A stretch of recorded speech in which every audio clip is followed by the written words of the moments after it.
लोग कहते हैं, ये भी कहते हैं, चलो मान लिया हुजूर तशरीफ लाए थे, खुशी उस वक्त की थी, लेकिन अब तो 1400 साल गुजर गए, अभी तक क्यों मनाते हो? हुजूर सल्लल्लाहु ताला अलैहि वसल्लम जिस वक्त आए उस वक्त खुशी मना लिया गया होगा, वो अलग बात है, लेकिन अब तक क्यों मनाते हो? जवाब सुनो मेरे अजीज हो, इसलिए कि आम लोगों की बात अलग है, मुस्तफ़ा की बात अलग है। वो आम लोगों में से नहीं है।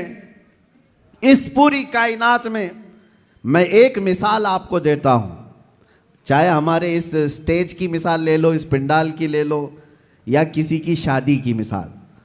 किसी के यहाँ शादी हो रही है, आपके भाई की, बहन की, किसी की भी, हॉल बुक किया आपने, पूरा सजाया, लाइट लगाया और बहुत कुछ आपने सजावट के साथ, कुर्सी रखी, मिंबर सजाया, दावत दिया, बारातियों को बुलाया, और उसके बाद हुआ क्या? शाम तक ये महफिल चलती है। या मुंबई में रात की शादियां होती हैं, जब महफिल ख़त्म हो जाए तो सारी चीज़ें उठा ली जाती हैं, यानी जो जो सजाया गया था वो सब उठा लिया जाता है, कुर्सियां भी हट जाती हैं, बाराती भी चले जाते हैं, कुमकुमे लगे थे, लाइटिंग लगी थी, झूमर लगे थे, वो सब निकाल लिए जाते हैं। पूछो हॉल वाले से, क्यों? मियाँ वो दूल्हे के लिए सजाया गया था, शादी उसकी थी, दूल्हा आया और दूल्हे के आने से पहले बाराती भी आए, लेकिन महफिल जब ख़त्म हो गई, निकाह हो गया, दूल्हा जब चला गया तो लाइटिंग भी उठा ली गई, कुर्सियां भी हटा दी गई, सजावट भी निकाल दी गई, और हाल बेहाल हो जाता है, ख़त्म हो गया। ये एक मिसाल दे रहा हूं, दुनिया में एक दस्तूर है या नहीं, जिसके यहाँ भी शादी ब्याह वगैरह कुछ हो, जिसके लिए सजाया जाता है, जब तक वो बैठा है तब तक की सजावट है, और दूल्हा जब चला जाए तो सजावट नहीं रहती, निकाल दी जाती है। एक दिन ज्यादा से ज्यादा दूसरे दिन हो सकता है, पिंडाल भी हटा दिए जाते हैं। ये मिसाल जहन में रखो और फिर इस कायनात को देखो, ये कायनात किसके लिए सजाई गई है? ये जमीन का बिछोना किसके लिए था? यह आसमान किसके लिए ताना गया था? इसमें झिलमिलाते हुए सितारे और चांद सूरज किसके लिए बनाए गए थे? खुद हदीस पाक में है, अल्लाह के नबी फरमाते हैं, ये रब ताला का फरमान है, लौलाक लमा खलक़तु दुनिया वल अफलाक वल अर्दी। ऐ रसूल, अगर आपको पैदा करना ना होता तो ना मैं जमीन बनाता, ना आसमान बनाता, ना इस कायनात को बनाता। पता ये चला कि जो कुछ भी बना है वो मुस्तफ़ा के लिए बना है। वो जो न थे तो, और वो जो ना हो तो, जमीन का बिछोना मेरे मुस्तफ़ा के लिए बिछाया गया, आसमान की ये नीलगूं चादर मुस्तफ़ा के लिए तानी गई, इसमें सजावट, चांद सूरज तारे, ये सब सजाए गए, और फिर 1,24,000 कमो बेश अंबिया बराती बन करके तशरीफ लाए। हर आने वाला नबी मुस्तफ़ा के आने के कसीदे पढ़ता था, बाद आने वाले आखिरी नबी की बशारतें देता था। अब सुनो मेरे अजीजों, ये दरख्तों की सजावट, ये समंदरों की लहरें, ये नदियों की बहारें, और जो कुछ भी दुनिया में सजावट है, पता तो ये चला ये मुस्तफ़ा के लिए है, ये हुजूर के लिए सजाया गया। अंबिया की ये बारात आई 1,24,000 कमोबे, वो आखिरी नबी के आने की बशारत सुनाने के लिए आते रहे। बात तो सही है, सब कुछ बना मुस्तफ़ा के लिए। अब वो कायनात का दूल्हा आमिना की गोद में 12 रबीउल अव्वल को तशरीफ लाता है। वो कायनात का आका व मौला मक्का में 53 साल गुजारा, मदीना तैयबा में 10 साल गुजारा। अब जैसे कि मैंने दस्तूर के एतबार से मिसाल देकर के दुनिया में बताया था, 63 साल की उम्र होने के बाद रसूल पाक सल्लल्लाहु ताला अलैहि वसल्लम इस दारे पानी से रुखसत हो जाते हैं, चले गए, हमारी आंखों से पोशीदा हुए।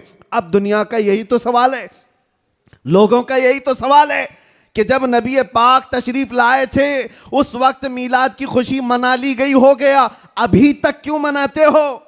1400 साल गुजर गए, अभी तक क्यों मनाते हो? उनके जवाब के लिए मैंने इतनी सारी तमहीद बांधी है। उनको ये कहता हूं, ये दुनिया की मिसाल अलग है, जब दूल्हा उठ करके चला जाता है तो सजावट भी खत्म होती है। हमने देखा जमीन अभी भी बाकी है, आसमान अभी भी बाकी है, चांद सूरज की रोशनियां अभी भी झिलमिला रही हैं। न दरख्त कम हुए, न समंदरों की लहरें कम हुई, न दरियाओं की तुग़यानियां। इस कायनात की रंग और रोशन और जो भी चमक है उसी तरह बरकरार है। पता क्या चला? चांद से पूछो, सितारों से पूछो, सूरज से पूछो, जमीन और आसमान के इस पूरे ताने बाने को पूछो, अभी तक तुम क्यों बाकी हो? दूल्हा तो चला गया, दूल्हे के लिए जो चीज सजाई जाती है, जब दूल्हा जाता है तो सजावट भी चली जाती है। इनसे पूछो अभी तक तुम क्यों बाकी हो? जमीन भी तुम्हें थप्पड़ मार कर कहेगी, आसमान भी पुकार कर कहेगा, नादान तू क्या समझता है? उस रसूल पाक को चले गए नहीं गए, तू जिंदा है वल्लाह, तू जिंदा है वल्लाह, मेरी चश्मे आलम से छुप जाने वाला। सुभान अल्लाह, सुभान अल्लाह। नारे तकबीर, नारे रिसालत, सरकार की आमद, सरकार की आमद। ये कायनात की सारी रोशनियां ये बताती हैं, सूरज बाकी है, चांद बाकी है, सितारे बाकी हैं। बाकी दिखते हैं कि नहीं दिखते? जिनको नहीं दिखते उनसे हमारा कलाम भी नहीं। जिनको दिख रही ये सारी चीजें, उनसे मैं कह रहा हूं, ये सारी चीजें चमक चमक चमक करके तुम्हें बता रही हैं, दूल्हा सिर्फ छुपा है, गया नहीं है। बेशक, सुभान अल्लाह। कायनात का आका पर्दा अपने चेहरे पर डाल दिया, या फिर ये तकाज़ा बशरियत है वादा इलाही के मुताबिक। लेकिन मेरे अजीजों, इसीलिए आला हजरत ने क्या कहा? मेरी चश्मे आलम से छुप जाने वाले, चश्मे आलम से छुपा है। इसका मतलब ये नहीं है जैसे दुनिया का दूल्हा उठ करके चला गया तो सजावट भी चली जाएगी।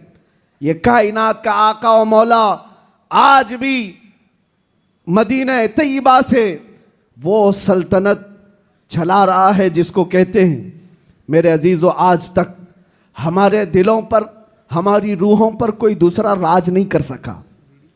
वो कोई और होंगे जो किसी के आगे पीछे घूमते होंगे, लेकिन सच बताऊं, करोड़ों मुसलमानों पर आज भी जिसकी हुक्मरानी है उसको कहा जाता है, आई नई हुकूमत सिक्का नया चलेगा, आई नई हुकूमत सिक्का नया चलेगा। आलम में रंग बदला सुबह शबे विलादत। सुभान अल्लाह। हुजूर की विलादत की सुबह से जो हुक्मरानी तब्दील हुई है वो क़यामत तक नहीं बदल सकती। हाँ, इलेक्शन सिलेक्शन ये सब चलते रहेंगे, रूहों पर और दिलों पर जिसकी हुक्मरानी है वो ताजदार मदीना सल्लल्लाहु अलैहि वसल्लम की है, आकाए कौनैन की है। इसीलिए मेरे मुर्शिद गिरामी हुजूर सय्यदी ताजुश शरिया रहमतुल्लाह तआला अलैह फरमाते हैं, जहां बानी अता कर दें भरी जन्नत हिबा कर दें। नबी मुख्तार कुल हैं जिसे जो चाहे अता कर दे, नबी मुख्तार कुल हैं जिसे जो चाहे अता कर दे। हाँ, एक शेर आपकी इस नात का है, नबी मुख्तार कुल हैं जिसे जो चाहे अता कर दे। इसी तरह वो कहते हैं, जमीन को आसमां कर दे, सुरैया को सरा कर दे। ये कौन कर सकता है? जिसको अल्लाह ने वो हुक्मरानी अता की हो, वो बादशाही अता की हो। हमारा बादशाह वो ताजदार मदीना सल्लल्लाहु अलैहि वसल्लम की ही जात है हमारे। इसीलिए आला हजरत ने हुजूर सल्लल्लाहु ताला अलैहि वसल्लम के जो लक़ब हैं, उन अलक़ाब में एक लक़ब ये भी जिक्र किया है, मालिक रिक़ाबिल उम्म, उम्मत के सारे इंसानों की गर्दनों का तन्हा मालिक, हम सब की गर्दनों का मालिक। और ये मसलक और ये मजहब किसने हमें सिखाया है? वो सहाबा ने सिखाया है। सब कुछ लुटाया हुजूर के दरबार में और ये कहा, जान दी हुई उसी की थी, हक तो ये है कि हक अदा ना हुआ। हम सब की गर्दनों का मालिक वो ताजदार मदीना सल्लल्लाहु ताला अलैहि वसल्लम की जात। और कुरान भी कहता है, अन्नबिय्यु औला बिल मुमिनीन मिन अनफुसिहिम, मोमिनों से उनकी जान से ज्यादा हकदार अल्लाह के नबी हैं। हमारी जान से ज्यादा हकदार कौन है? अल्लाह के नबी की जात है। तो जिसकी हमारे लिए इतनी ज्यादा इंपॉर्टेंसी आप समझ रहे हो, इतनी ज्यादा अहमियत हो, मियाँ उसकी मीलाद हम साल में एक बार थोड़ी ना हर घंटे मनाएं तो भी कम है। बेशक